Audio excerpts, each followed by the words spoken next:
धनुष यज्ञ के समारोह में ऋषि विश्वामित्र के साथ आए हैं।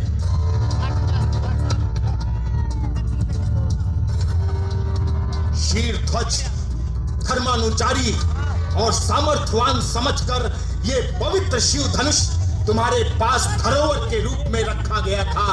इसकी यह दुर्दशा, कौन है वो पापात्मा जिसने भगवान शंकर के धनुष का यह घोर अपमान करने की धृष्टता की है? उस नराधम को मेरे सम्मुख लाओ। हे मुनिवर, एक जीर्ण धनुष के टूट जाने पर इतने अपशब्द? ऐसे तो अनगिनत धनुष तोड़े हमने बचपन में, तब तो किसी ने प्रताड़ित नहीं किया। कौशिक नंदन, जगत विख्यात शिव धनुष को ये निर्बुद्ध बालक बच्चों के खेलने की वस्तु समझ रहा है। क्या ये नहीं जानता है कि ये हम क्षत्रिय हैं मुनिवर, हमारे लिए धनुष एक शस्त्र मात्र है। अब वो चाहे भगवान शंकर का हो या भगवान विष्णु का। विश्वामित्र, इस उद्दंड छोरे को बताओ कि किस बार इस धरती को और क्या कहा जाएगा साधु महाराज? बस बस बस, यदि तू अपनी माँ की कोख उजाड़ने पर ही तुला है तो अब तुझे मेरे इस कुठार से काल भी नहीं बचा सकता। ले मर। ठहरिए भगवान, आपका अपराधी मैं हूं। आप जो भी दंड देना चाहते हैं मैं प्रस्तुत हूं। इस धनुष को भंग करने वाला सहस्त्र बाहु के समान मेरा शत्रु है। उठा धनुष और मुझसे युद्ध कर।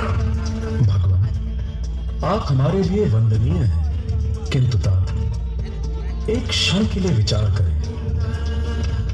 इस युद्ध में पराजय जिसकी भी हो, विजय हर स्थिति में मेरी ही होगी, क्योंकि आपकी विजय भी तो मेरी ही विजय है। ठीक है राम, तुम्हारे और मेरे बीच ये युद्ध टल सकता है यदि तुम शिव धनुष की ही भांति मेरे धनुष की भी प्रत्यंचा चढ़ाकर दिखा दो तो।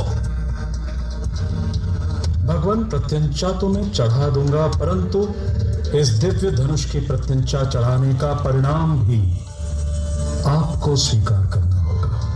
परिणाम अर्थात? तात, आपको या तो धरती का वास छोड़ना होगा या स्वर्ग की आशा।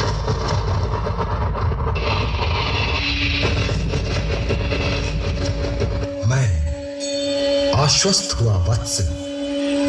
अब सारा दायित्व तुम्हें सौंपकर मैं सुख शांति से अपना कल्याण हो, सबका मंगल हो।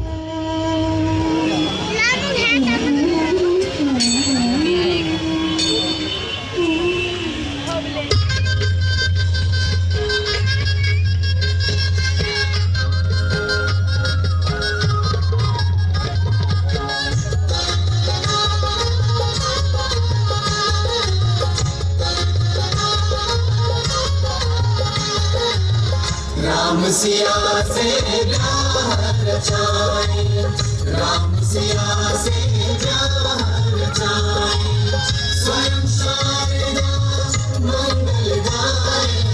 राम सिया से ब्याह रचाए, राम सिया से ब्याह रचाए।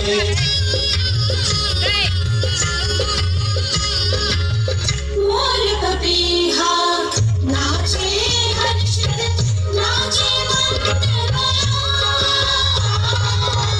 हंसे नीला अंबर ऊपर, देव धनुज हर्षित मुस्काए। राम सिया से ब्याह रचाए, राम सिया से ब्याह रचाए।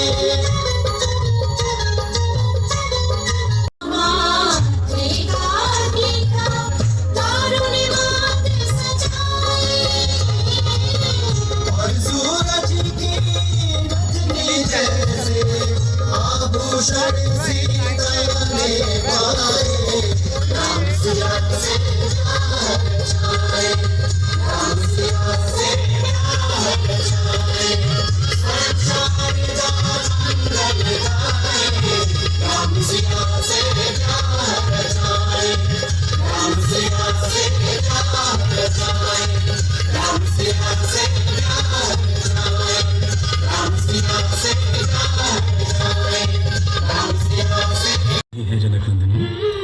कुछ विशेष नहीं आर्य।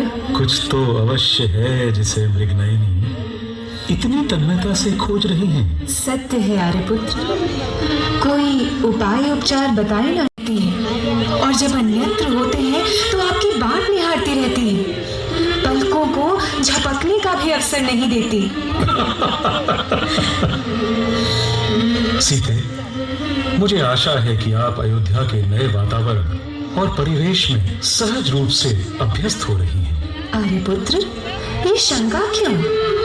क्या आप नहीं जानते कि मेरी मिथिला और अयोध्या वही है जहाँ आपका सानिध्य प्राप्त है। रघुकुल दीपक कुलगुरु वशिष्ठ भवन में प्रवेश कर रहे हैं। श्री चरणों में सूचना निवेदन करने का आदेश दिया है। गुरु वशिष्ठ यहाँ? तुम जाओ, हम द्वार पर आ ही रहे हैं। जो आज्ञा रघुकुल नंदन।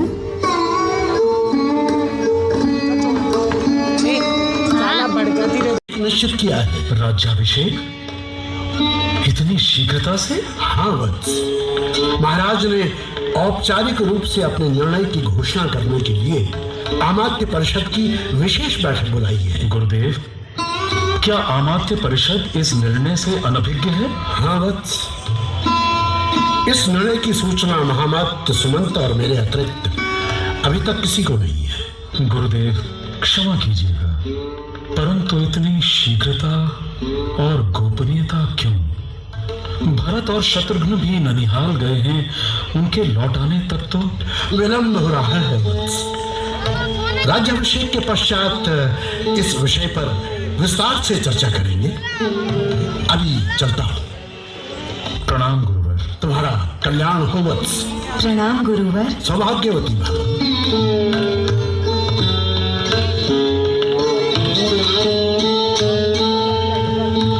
बधाई हो आर्यपुत्र। इतनी शीघ्रता भी क्या है सीते? समाचार जब राज तिलक का सुना मंथरा दासी ने, जाकर कैकेयी को भड़काया सहसा। क्यों है मंथरा, क्यों असमय मेरी निद्रा भंग करने चली आई हो?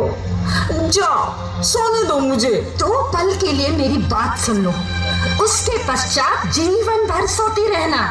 कोई नहीं जगाएगा तुम्हें। ऐसी क्या आपदा आन पड़ी है मंथरा कि तुम किंचित प्रतीक्षा नहीं कर सकती?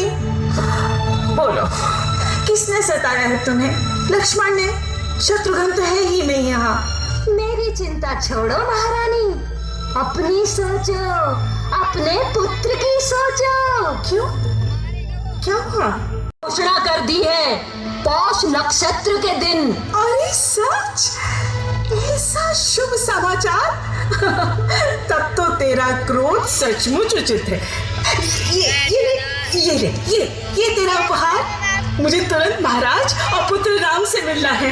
लो, फूट गए भाग, यहाँ सर्वनाश हो गया है और रानी जी उपहार बांट रही है। सर्वनाश? अरे क्या अशुभ बोल रही है? मति भ्रष्ट हो गई है तेरी। जा, दासियों को बुला। ठीक कहती हो रानी, मेरी ही मति भ्रष्ट हो गई थी जब तुम्हारे और तुम्हारे पुत्र के भविष्य की चिंता में मरी जा रही थी। मंथरा, क्या है तेरे कपटी मन में? स्पष्ट कहे। कपट मेरे मन में नहीं, तुम्हारे प्रिय महाराज के मन में है। इसीलिए भरत के स्थान पर उनकी अनुपस्थिति में राम के राज्याभिषेक की घोषणा कर दी। भरत के स्थान पर? अरे भांग धतूरा खाकर आई है क्या तू? राम ज्येष्ठ पुत्र है, राज तिलक तो उन्हीं का होना है।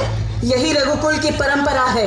दिए गए वचनों का पालन भी रघुकुल की ही परंपरा है रानी जी। कौन से वचन? वही जो कौशल नरेश ने विवाह से पूर्व तुम्हारे पिता को दिया था कि तुम्हारा पुत्र ही राज्य का उत्तराधिकारी बनेगा। हाँ, ये वचन दिया था, परंतु क्या? यही कि मेरे लिए राम और भरत में कोई अंतर नहीं है। वस्तुतः राम भरत से अधिक ही मेरा आदर करते हैं। और कौशल्या से अधिक मुझसे स्नेह करते हैं। यदि ऐसा होता तो फिर कष्ट ही क्या था रानी। छोटी से छोटी बात के लिए महाराज राज तिलक के सुखद पर्व में ये कैसा व्यवधान, क्या दुख है रानी के मन में लगा रहे अनुमान।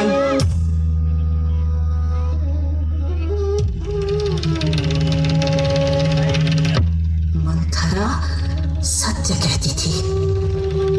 यदि मन में कपट नहीं था तो इतनी गोपनीयता क्यों? पिताजी को दिए गए वचनों की नैतिक दायित्व था कि वे अयोध्या की राजनीति में मेरा प्रभाव, मेरा वर्चस्व कभी कम। क्या हो गया है तुम्हें? इस साम्राज्य में ऐसा कौन है जो मुझ पर तुम्हारे प्रभाव के बारे में नहीं जानता, तुम्हारे अधिकार के बारे में नहीं जानता? अधिकार? किस अधिकार की बात कर रहे हैं महाराजा? यदि कोई अधिकार होता तो युवराज के राज्याभिषेक की सूचना मुझे एक दासी से न मिलती। यही है अधिकार। रानी, मैं स्वयं तुम्हें सूचित करने आ रहा था। सूचित करने आ रहे थे आप? क्यों महाराज? नगर में उद्घोषणा तो हो ही रही है, पृथक रूप से सूचित करने क्यों? अच्छा ठीक है, मुझसे भूल हो गई। ठीक, मुझे घोषणा करने से पहले तुम्हें बताना चाहिए। नहीं, पूछना चाहिए था। मेरी सहमति की अनिवार्यता का भान आपको होना चाहिए था। आपने मेरे साथ विश्वासघात किया है। रानी, तुम अकारण ही इस विषय को लेकर इतनी उग्र हो रही हो। युवराज का राज तिलक एक परंपरागत राजनीतिक अनुष्ठान है, ये तो होना ही था। परंपरागत राजनीतिक अनुष्ठान या अयोध्या अंतर ना करें महाराज। स्पष्ट कहें कि दिए गए वरदानों का पालन कर सकेंगे या नहीं। रानी, मैं रघुवंशी हूं, मैं प्राण देकर भी अपना वचन निभाऊंगा। मैं जानती हूँ महाराज कि आप रघुवंश की प्रतिष्ठा पर आंच नहीं आने देंगे। पहले वरदान के रूप में मेरे पुत्र भरत को युवराज नियुक्त करने की घोषणा करें। रानी, तुम ईर्ष्या और द्वेष में उचित अनुचित का भान भी खो बैठी हो। तुम्हें दिख नहीं रहा है कि इतने कातर ना हो महाराज, अभी तो एक वरदान शेष है। मैं दूसरा वरदान मांगती हूं कि राम को 14 वर्षों के वनवास का आदेश दिया जाए। नहीं रानी, नहीं। हे परमेश्वर, हे नारायण, हे राम,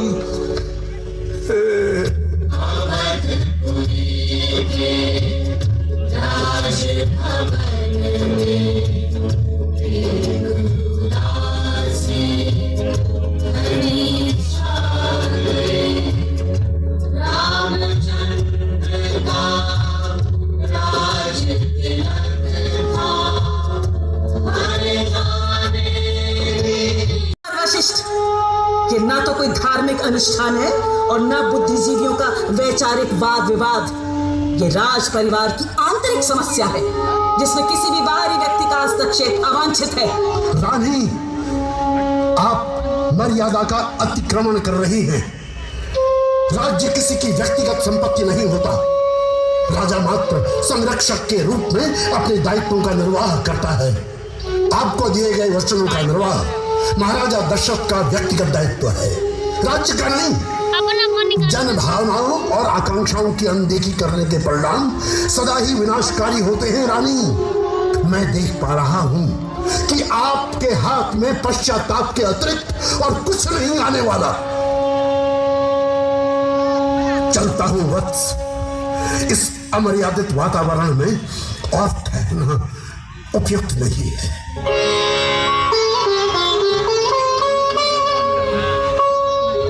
माताजी, आप क्षुब्ध न हो। पिताश्री के वचनों के निर्वाह का दायित्व राज्य का भले ही न हो, उनके पुत्र का अवश्य है। मैं स्वेच्छा से युवराज पद के अपने अधिकार का त्याग करता हूं और भरत के राज तिलक का वचन देता हूं।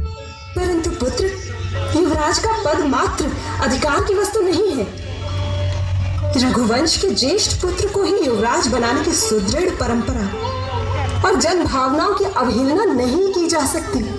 उनका सम्मान करना भी तुम्हारा दायित्व है। माते, यदि मैं जन्म देने वाले पिता के प्रति अपने दायित्व का निर्वाह न कर सका तो कोई और दायित्व कैसे निभा पाऊंगा?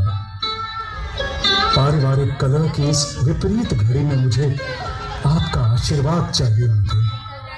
पुत्र, यदि विवाद मात्र युवराज के पद को लेकर होता तो हमारे लिए तुम में या भरत में लेश मात्र भी अंतर नहीं है, लेकिन तुम्हारी छोटी माता तो तुम्हें निष्कासित करने पर तुली हुई है।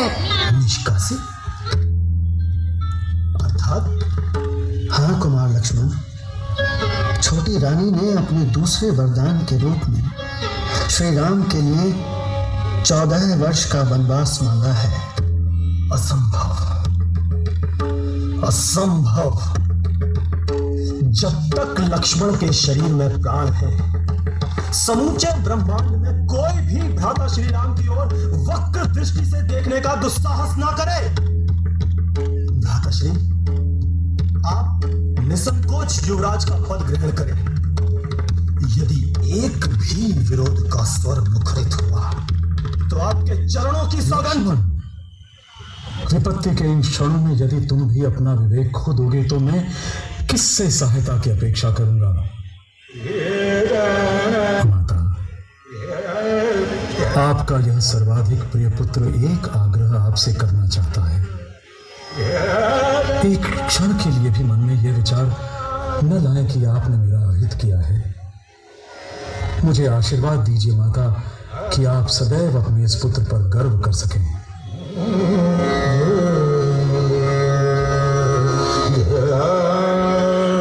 पिताश्री, आप मन में विचार न लें। आपके माध्यम से नियति मेरा पथ प्रदर्शन कर रही है।